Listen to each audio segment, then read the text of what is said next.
Welcome friends, আমি পলাশ। আমি আবার চলে এসেছি আমার আঙিনা বাগানে। বন্ধুরা, আজ কিন্তু আর কোনো ফল গাছের ভিডিও নয়। থাম্বনেল দেখে এতক্ষণ আপনারা নিশ্চয়ই বুঝতে পেরে গেছেন আজকের ভিডিওর বিষয়বস্তু কি। হ্যাঁ বন্ধুরা, ঠিকই ধরেছেন। এখন ফেব্রুয়ারি মাসের মিডিল। তো এই সময় আপনাকে কি করতে হবে, যে আপনার এবং আমার বাগানে নিশ্চয়ই বেশ কিছু বুগেনভিলিয়া গাছ রয়েছে। বুগেনভিলিয়া গাছ হলো সবচেয়ে নির্ঝঞ্ঝাট ফুলের গাছ। তো এই গাছ লাগায় না বা বসান না এমন বাগানপ্রেমী কিন্তু খুবই কম আছে। তো বন্ধুরা, এমন একটি হাডি গাছ যাতে সারা বছর, বিশেষত বর্ষার সময় বাদ বাকি সারা বছরই ফুলের ব্লুমিং হয়ে থাকে। তো এই ফুল যে আমার দেখতে পাচ্ছেন বন্ধুরা, দেখতে পাচ্ছেন এই একটা একদম শর্ট ভ্যারাইটির একটি বুগেনভিলিয়া গাছ, কত সুন্দর ব্লুমিং হয়েছে। এটি দেখতে পাচ্ছেন, এটি কিন্তু লং ভ্যারাইটির একদম দেশি গাছ, কোনো হাইব্রিড গাছ নয়। এটাকে আমি প্রুনিং করে করে এইরকম রূপ দিয়েছি।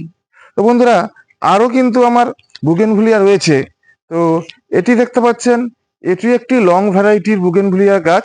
এটি আমার পাড়ার একটি বৃহৎ গাছ রয়েছে, সেখান থেকে ডালের কাটিং করে এটি কিন্তু আমি গাছটা তৈরি করেছি এখন থেকে প্রায় 2.5 বছর আগে। তো এটি দেখতে পাচ্ছেন একটি সাদা বুগেনভিলিয়া এখনো ঠিকভাবে ব্লুমিং আসেনি, কারণ আমার ফলের গাছের চাপে এই বুগেনভিলিয়া গাছের যত্ন কিন্তু একটু কম হচ্ছে, সেটা আমি নিজেও কিন্তু অনুধাবন করতে পারছি। এটি একটি দেখতে পাচ্ছেন, যেটা সাদা এবং পিঙ্ক, যেটা দুরকম হয় ভেরিগেটেড সেই বুগেনভিলিয়া। এটিও এখনো ব্লুমিং খুবই কম হয়েছে। এটি দেখতে পাচ্ছেন, এটি লাল, একদম রক্তের মতো লাল ভ্যারাইটির বুগেনভিলিয়া। জানি না কতটা কালার আসছে ক্যামেরাতে। তো আরও আমার বুগেনভিলিয়া রয়েছে বন্ধুরা। তো এই বুগেনভিলিয়া গাছগুলি আমার বাগানে 15 থেকে 20টা বুগেনভিলিয়ার গাছ রয়েছে। তো আগে কিন্তু আমার আরো বেশি ছিল, ফল গাছের চাপে এর সেইভাবে যত্ন করতে না পারায় বেশ কয়েকটি গাছ আমি কয়েকটি বন্ধুদেরকে আমি কিন্তু দিয়ে দিয়েছি। তো বন্ধুরা, তাই এই গাছগুলি আমার আঙিনা বাগানের ফ্রন্টে রাখলে যে একটা শোভা বর্ধন করে, সেটা আপনারা অনেকেই জানেন। তো এই গাছগুলিকে আমাকে এখন কি করতে হবে, শীত পেরিয়ে গ্রীষ্ম আসছে। তো এই গ্রীষ্মেতে আরো বেশি করে ফুল নেওয়ার জন্য বন্ধুরা, এগুলোতে করতে হবে আমাকে এই সময় উপযুক্ত খাদ্য প্রদান করতে হবে। তো খাদ্য প্রদান সম্পর্কে একটা কথা বলে রাখি বন্ধুরা, এই গাছ বা বুগেনভিলিয়া বা কাগজ ফুলের গাছ কিন্তু প্রচুর পরিমাণে খাবার খেয়ে থাকে। তো এটি একটি হাংরি ট্রি যাকে বলা চলে।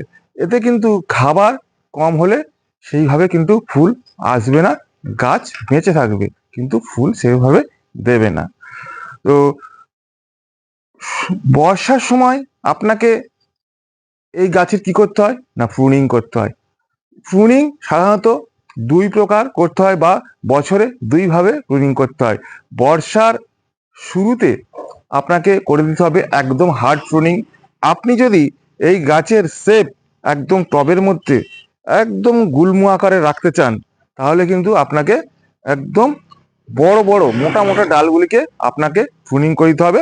আমি কিন্তু সেইভাবেই এই গাছের শেপ দিয়েছি। আর আপনি যদি চান এই গাছগুলিকে একদম লম্বা করে উপরে একতলার ছাদের উপরে বা দোতলার ছাদের উপরে তুলে দেবেন, সেটাও করতে পারেন। সেক্ষেত্রে কিন্তু বেশি প্রুনিং করা যাবে না। তো বন্ধুরা, এই গাছগুলি এখন বিভিন্ন নার্সারিতে কিন্তু বিক্রি হচ্ছে। বিভিন্ন ভালো ভালো ভ্যারাইটি এসে গেছে। তো সেগুলি আপনারা কালেকশন করতে পারেন এবং সেগুলো পটিং করতে পারেন। পটিং কিভাবে করবেন, সাধারণ মাটি নেবেন, তার সঙ্গে 70% সাধারণ মাটি এবং তার সঙ্গে 30% গোবর সার বা ভার্মি কম্পোস্ট নিন। এবং তাতে যদি আপনার মাটিটা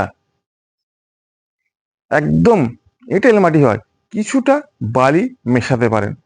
এ প্রসঙ্গে বলা উচিত যে বুগেনভেলিয়া গাছ একদম শুখা এলাকায় বা যেখানে বৃষ্টি কম সেসব জায়গাতেই এই গাছ কিন্তু ভালোভাবে গ্রো করে এবং সেখানে খুব সুন্দর ফুল লাগে। আপনারা যদি দক্ষিণ ভারতে যান বা দক্ষিণ ভারতে ট্রেন জার্নি করেন, দেখতে পাবেন যে দক্ষিণ ভারতের স্টেশনগুলিতে এই বুগেনভেলিয়া গাছগুলি কত সুন্দরভাবে গ্রো করছে। এমনকি সেসব জায়গার বাগানের বেড়া পর্যন্ত এই গাছ দিয়ে দেওয়া হয়েছে এবং সেগুলি খুবই অযত্নে গাছগুলি বেড়ে উঠছে এবং ব্লুমিং করছে। তো এবার আসি কিভাবে পটিং করব। তাহলে 70% মাটি, 30% গোবর সার বা ভার্মি কম্পোস্ট এবং তার সঙ্গে অল্প পরিমাণ একটু বালি দিয়ে আপনারা টবে খুব সুন্দরভাবে ড্রেনেজ ব্যবস্থাটা করে আপনারা কিন্তু গাছটা বসাবেন। তো যেমন গাছ, ছোট গাছ হলে ছোট পট 8 থেকে 10 ইঞ্চি, আর বড় গাছ হলে আপনি ডাইরেক্ট 12 ইঞ্চি পটে বসিয়ে দিতে পারেন এবং গাছটি ধরে যাওয়ার পর আপনি কিন্তু 1 মাস পরে এতে খাদ্য প্রদান করবেন। তাহলে এইভাবে আপনারা আপনাদের বুগেনভিলিয়া গাছগুলি বসান, দেখবেন অল্প যত্নে, বলা যেতে পারে বিনা যত্নে, শুধুমাত্র খাবার প্রদান করে আপনি ম্যাক্সিমাম ক্লোনিং পাবেন। এইবার আসি, এই গাছগুলি এখন গ্রীষ্ম আসছে, তো আরো ব্লুমিং হবে, সেজন্য আমাকে তো অবশ্যই এতে খাদ্য প্রদান করতে হবে। এই গাছগুলিতে একবার খাবার দিয়েছিলাম শীতের মধ্যেই, তাতে কিন্তু এই ব্লুমিংটা হয়েছে। এবার এই ফুলগুলি যখন বন্ধুরা ঝরে যাবে, তখন কিন্তু এই যে নতুন নতুন কচি কচি ডালগুলি আসছে, এই ডালগুলিতে আবার নতুন করে ফুল আসবে। এবার এই গাঁট আসছে, এই গাঁট থেকে সব আবার নতুন করে ফুল আসবে। তো ফুল ঠিকভাবে আনতে গেলে এবং সেগুলো স্টে করাতে গেলে আমাকে কি করতে হবে? খাদ্য প্রদান করতে হবে এবং সঙ্গে সঙ্গে জল দিতে হবে উপযুক্ত পরিমাণে। তাহলে আজকে কি খাদ্য বা কি খাবার দেবো সেটি কিন্তু আপনাদেরকে করে দেখাবো। তো বন্ধুরা, এই গাছকে কিন্তু আপনারা কঠিনভাবে একদম নেবেন না, সহজ গাছকে সহজভাবে নিন এবং সহজভাবে খাদ্য প্রদান করুন। তো চলুন আজ দেখাই কি খাদ্য আজকে প্রদান করব। আর বন্ধুরা দেখুন, এই গাছটিতে আমি খাদ্য প্রদান করব, শুধু এই গাছটি নয় প্রতিটি গাছতেই খাদ্য প্রদান করে দেখাবো। তো প্রথমে যে গাছে গোড়ায় যে আগাছাগুলি রয়েছে অবশ্যই সেগুলোকে নির্মূল করে দিতে হবে। এইভাবে আপনারা কিন্তু আপনাদের গাছের গোড়ার আগাছাগুলো নির্মূল করে দেবেন, না হলে কিন্তু এই আগাছাগুলোই যে খাবার প্রদান করবেন তা এরা খেয়ে নেবে। তো এইভাবে ধীরে ধীরে সমস্ত আগাছা নির্মূল করবেন। এবার দেখলেন আগাছাগুলো আমি সুন্দর করে পরিষ্কার করে দিলাম। এবার এটাকে মাটিকে আমি খুঁজবো না। বন্ধুরা দেখতে পাচ্ছেন গাছে এখন অসংখ্য ফুল রয়েছে। তো এই অবস্থায় যদি আমি মাটিতে খুঁচি বা মাটি আলগা করে দিই, তাহলে কিন্তু ফিডার রেটগুলি ড্যামেজ হতে পারে এবং ফুলগুলি ঝরে পড়তে পারে। সেজন্য আমি কিন্তু করবো না। তো এতে ডাইরেক্ট আমি খাবার প্রদান করব। তো প্রথমে আমি এতে ফুলগুলিকে আরো শক্তিশালী করার জন্য, বৃন্তগুলিকে আরো মজবুত করার জন্য অল্প পরিমাণে আমি এতে 5 থেকে 7 গ্রাম সিঙ্গেল সুপার ফসফেট দিয়ে দেবো। ব্যাস এইটুকুই যথেষ্ট। এইবার কি করবো বন্ধুরা? তো এইবার করব, এইখানে যে আমি তরল সার তৈরি করেছি, এই তরল সার কিন্তু আমি এতে নেব।